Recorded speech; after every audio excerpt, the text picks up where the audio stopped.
Всяко едно мускулче от тялото ми трепери, сърцето ми ридае, душата ми лети.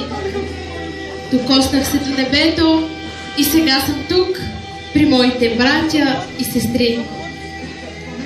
Тук сме при вас, мили сънародници, за да отворите очите си за онова, което сте забравили да виждате. Историята ни, песните и танците ни, територията ни, фолклорът ни, единственото. Това включва благословеното имане на българите.